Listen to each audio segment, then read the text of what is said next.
नमस्कार दोस्तों, स्वागत है आप सभी का शक्ति नॉलेज पॉइंट के ऑफिशियल यूट्यूब चैनल में। आज के इस वीडियो में हम लोग क्लास 10th के इंग्लिश सब्जेक्ट के बचे हुए एमसीक्यू कवर करेंगे। इसके पहले हम लोगों ने 27 एमसीक्यू डिस्कस किए हुए हैं बहुत अच्छी तरीके से। हिंदी में भी मैंने आपको बताया था ताकि आपको चीज़ें रिलेट करने में आसानी हो। इस वीडियो को देखने के बाद उस वीडियो को ज़रूर देख लीजिएगा अगर आप लोगों ने अभी तक ना देखा हो तो, क्योंकि ये दोनों वीडियो मिला के आपके 6 नंबर पेपर में पक्के कराते हैं, तो क्यों हम 6 नंबर अपना छोड़ें। चलिए वीडियो को शुरू करते हैं। तो 28 नंबर क्वेश्चन हम लोग इसमें कवर करते हैं क्योंकि 27 तक हम लोगों ने कर लिया था। 28 क्वेश्चन क्या लिखा है, which of these name did Annie give to her diary.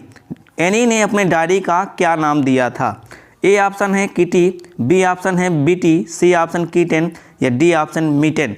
अगर ये कहानी आप लोगों ने अच्छे से पढ़ी होगी तो इन सभी आंसर को आप बहुत आसानी से कर लेंगे। इससे आपका रिवीजन भी होता चलेगा अगर आप लोगों ने ये चीज़ें करी हुई हैं। ठीक है, तो इसका सही आंसर मैं बताता हूँ क्या है, किटी। ठीक है, चलिए नेक्स्ट क्वेश्चन देखते हैं क्या लिखा है। Annie decided to write a diary because. Annie ने एक डायरी लिखने का डिसाइड किया यानी निश्चय किया, क्यों। ए ऑप्शन क्या लिखा है, she had no close friend, उसके पास कोई भी सच्चा दोस्त नहीं था। बी ऑप्शन क्या है, she was a good writer, वो एक अच्छी लेखक थी। सी ऑप्शन है, she loved to express her thought, उसको अपने थॉट को, अपनी सोच को एक्सप्रेस करने में अच्छा लगता था। या D option, she wanted to be different, वह कुछ अलग करना चाहती थी। तो इसका सही आंसर क्या होगा, आप लोगों ने कहानी पढ़ी होगी तो पता होगा क्या है। A, she had no close friend, उसके पास कोई भी सच्चा दोस्त नहीं था। ठीक है, चलिए नेक्स्ट क्वेश्चन देखते हैं क्या लिखा है। What was Margaret Franks birthday gift. Margaret Frank का बर्थडे गिफ्ट क्या था। बर्थडे गिफ्ट यानी जन्मदिन का उपहार क्या था। A diary, her sisters Anne Frank, या न्यू स्टेशनरी, या हर ग्रैंडफादर। चलिए इसका जो सही आंसर है वो क्या है, अ डायरी। ठीक है, उसकी जो डायरी थी उसका क्या था, मार्गरेट बर्थडे गिफ्ट था। ठीक है, चलिए नेक्स्ट क्वेश्चन देखते हैं क्या लिखा हुआ है। Who lived in Boggins Heights. Boggins Heights पे कौन रहता था। ए मैडी, या बी पैगी, या सी जानी, या डी वांडा। तो जल्दी से इसका सही आंसर आप लोग अपने से पहले करिए, उसके बाद मैं आपको बताता हूँ। तो इसका सही आंसर क्या हो जाएगा, वांडा। यानी बोगिंस हाइट पे कौन रहती थी, वांडा रहती थी या रहता था, जो भी है आप समझ सकते हैं। ठीक है, नेक्स्ट क्वेश्चन देखते हैं क्या लिखा है। Who was Wanda's true name. Wanda का असली नाम क्या था। ए वांडा पोंस्की, या बी वांडा पेंस्की, या सी वांडा पैट्रिक, या डी वांडा पोली करके कुछ है यहाँ पे कटा हुआ है। ठीक है, चलिए इसका सही आंसर आप बताइए। इन्हीं तीन में है, ए बी सी में ही है कोई एक नाम। चलिए इसका जो सही आंसर क्या हो जाएगा, वांडा पेंस्की। ठीक है, तो वांडा का ट्रू नेम क्या था, वांडा पेंस्की। ठीक है, चलिए नेक्स्ट क्वेश्चन देखते हैं क्या लिखा है। How many drawing did Wanda drew. Wanda ने कितनी ड्राइंग बनाई थी।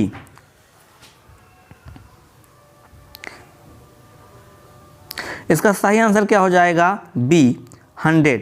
ठीक है, तो वांडा ने कितनी ड्राइंग बनाई थी, 100 ड्राइंग बनाई थी। अगर ये आप मेरे को सुनते भी जा रहे हैं तो आपका क्वेश्चन पेपर में जब आप देखेंगे तो आपको बड़े आसानी से समझ में आ जाएगा कि हाँ हमने ये सुना था, उस समय ये बताया गया था। ठीक है, चलिए और आगे क्वेश्चन देखते हैं।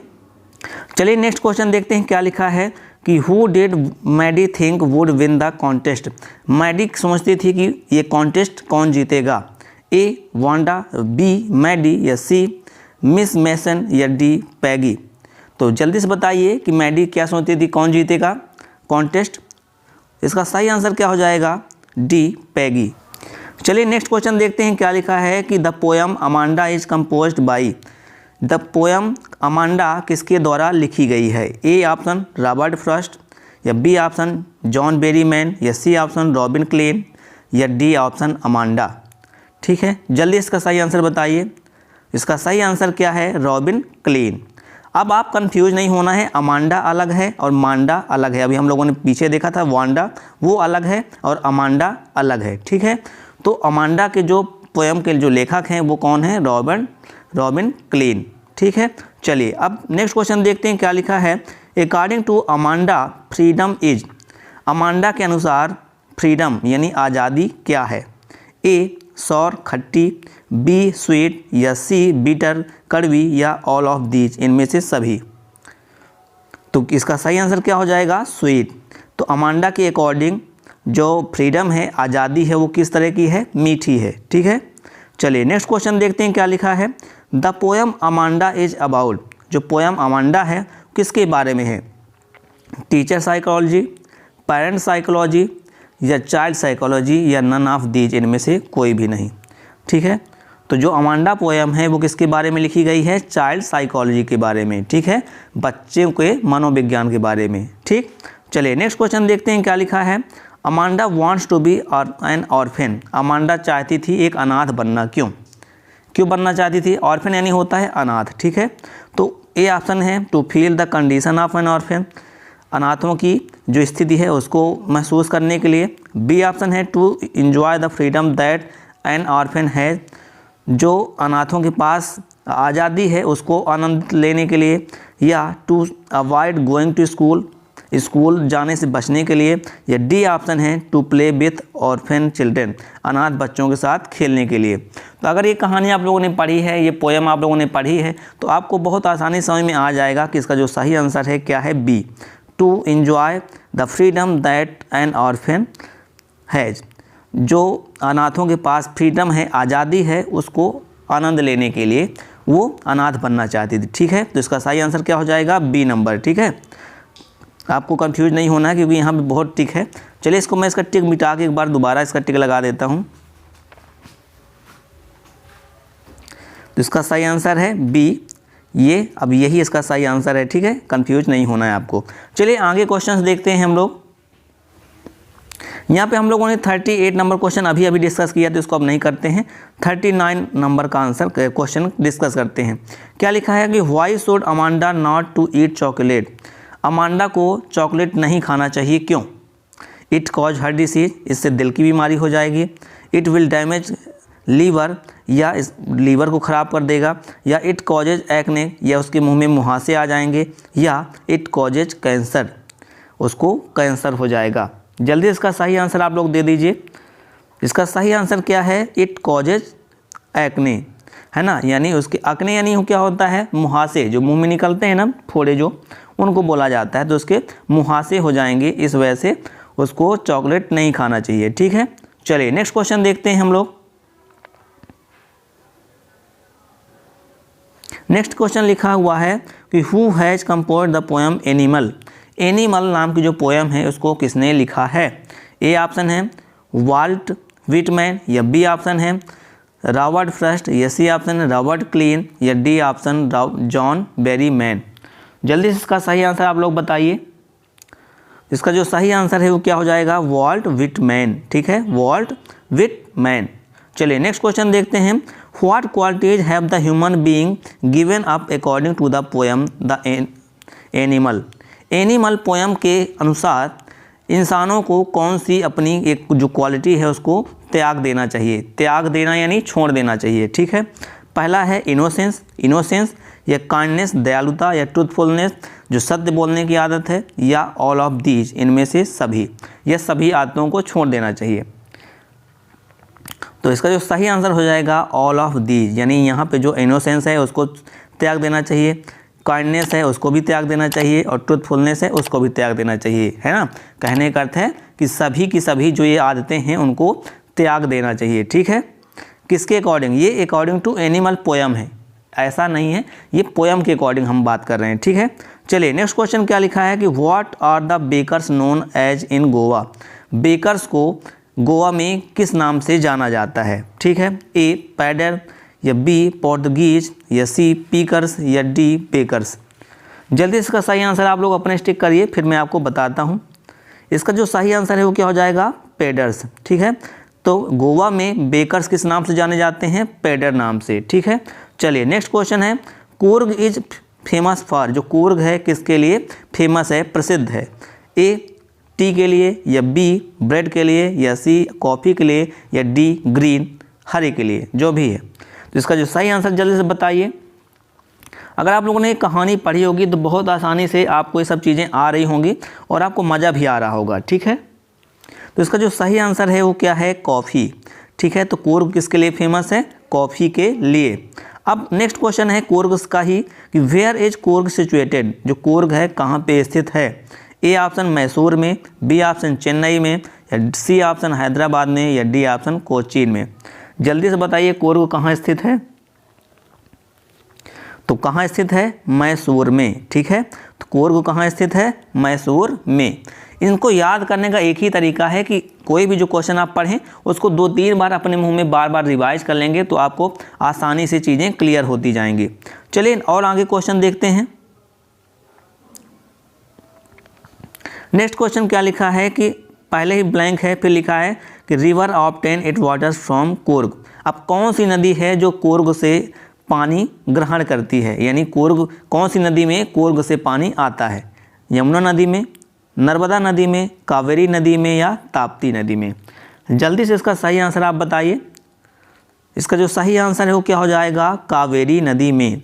कावेरी नदी में जो पानी आता है वो कहाँ से आता है, कोर्ग से। ठीक है, चलिए नेक्स्ट क्वेश्चन क्या लिखा है कि what is Assam popularly known as, जो असम है वो किसके लिए ज़्यादा प्रसिद्ध है। टी कंट्री, कॉफ़ी कंट्री, या ग्रीन कंट्री, या प्लांटेशन कंट्री, है ना। तो अगर आप लोगों को जनरल नॉलेज भी थोड़ा बहुत पता होगा तो आपको पता होगा कि जो असम है वो किसके लिए प्रसिद्ध है, चाय के लिए। ठीक है, तो यहाँ से ऑप्शन क्या हो जाएगा, टी कंट्री। ठीक है, नेक्स्ट क्वेश्चन क्या लिखा है, what rushes to meet the trees, पेड़ों से मिलने के लिए कौन दौड़ लगा रहा है। रसेस यानी दौड़ लगाना। ठीक है, कौन लगा रहा है, विंड, या लाइट, या सन, या मून।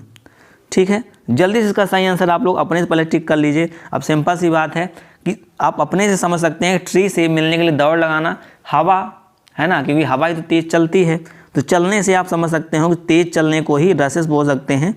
तो यहाँ पे सही ऑप्शन क्या हो जाएगा, विंड। विंड यानी क्या होती है, हवा। नेक्स्ट क्वेश्चन है the pieces of the moon can be seen in the crown of which tree, कौन से पेड़ के ताज में, यानी ऊपर, है ना, पीसेस ऑफ मून यानी चंद्रमा के टुकड़े देखे जा सकते हैं। एप्पल ट्री, या हेमलॉक ट्री, या ओक ट्री, या वॉलनट ट्री। जल्दी से इसका सही आंसर आप लोग अपने से पहले टिक कर लीजिए। इसका जो सही आंसर क्या हो जाएगा, ओक ट्री। कौन सा ट्री, ओक ट्री। यानी ओक ट्री के ऊपर, सबसे ऊपर, ताज यानी होता है पेड़ का ताज, क्या होगा, जो उसका सबसे ऊपरी हिस्सा होगा, तो वहाँ पे चंद्रमा के टुकड़े देखे जा सकते हैं। चंद्रमा के टुकड़ा कहने का मतलब है उसकी ज़्यादातर किरणें। ठीक है, चलिए नेक्स्ट क्वेश्चन क्या है, Gautam Buddha early name was, Gautam Buddha का अर्ली नेम कहने का मतलब बचपन का नाम क्या था। ये आपको ऐसे ही पता होगा, क्या होगा, सिद्ध होगा, या साधु होगा, या सिद्धार्थ होगा, या सिद्धांत होगा। तो यहाँ पे जो सही आंसर क्या हो जाएगा, सिद्धार्थ। यानी महात्मा बुद्ध जो थे या गौतम बुद्ध थे, उनके बचपन का नाम क्या था, सिद्धार्थ था। ठीक है, चलिए नेक्स्ट क्वेश्चन देखते हैं। क्या लिखा है कि where did the Siddhartha vow to stay until his enlightenment. अब यानी यहाँ पे इसका मतलब ये है कि सिद्धार्थ जब तक उनको ज्ञान की प्राप्ति नहीं हो जाती वो कहाँ पे स्टे यानी ठहरने के लिए कहते हैं। हिज पैलेस यानी अपने महल में, under the people tree, banyan tree यानी पीपल के वृक्ष के नीचे, या अंडर बनियान ट्री के नीचे, बरगद के पेड़ के नीचे, या अंडर अ ट्री, पेड़ के नीचे। जल्दी से इसका सही आंसर आप लोगों ने ये कहानी पढ़ी होगी तो आपको आसानी से पता होगा इसका सही आंसर। इसका सही आंसर क्या हो जाएगा, अंडर पीपल ट्री, यानी पीपल के पेड़ के नीचे वो ठहरने के लिए कहते हैं। ठीक है, चलिए आगे देखते हैं कुछ क्वेश्चंस और जो बचे हैं। नेक्स्ट क्वेश्चन क्या लिखा है कि which seed did Buddha ask Kisa to bring, Kisa से बुद्ध ने कौन से बीज लाने के लिए कहा था। ठीक है, पम्पकिन सीड, या मस्टर्ड सीड, या सनफ्लावर सीड, या सीसम सीड। इसका जो सही आंसर है वो क्या हो जाएगा, मस्टर्ड सीड। मस्टर्ड यानी होता है सरसों, तो सरसों के बीज लाने के लिए कीसा से बुद्धा ने कहा था। ठीक है, नेक्स्ट क्वेश्चन क्या लिखा है, in which city did Buddha deliver his first sermon. Sermon यानी होता है अपना उपदेश, तो महात्मा बुद्ध ने कौन से शहर में पहली बार अपना स्पीच, अपना उपदेश दिया था। ए पटना, बी बनारस, सी लुम्बिनी, या डी गया। जल्दी इसका सही आंसर बता दीजिए।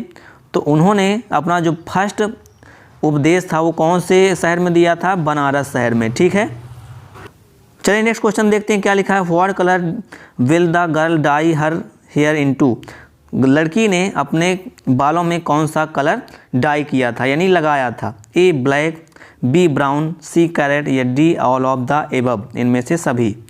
ठीक है, जल्दी से इसका सही आंसर करिए। तो कौन सा कलर किया था उसने? सभी कलर उसने किया था, ब्लैक भी किया था, ब्राउन भी किया था, कैरेट भी किया था। ठीक है, चलिए नेक्स्ट क्वेश्चन देखते हैं क्या लिखा हुआ है। What is the colour of the rampart of young lady? Young lady के रामपाट का कौन सा कलर था? A golden, B honey, C silver या D brown.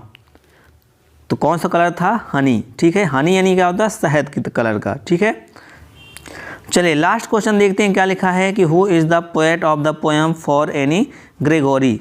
For any Gregory जो पोएम है उसके लेखक कौन हैं?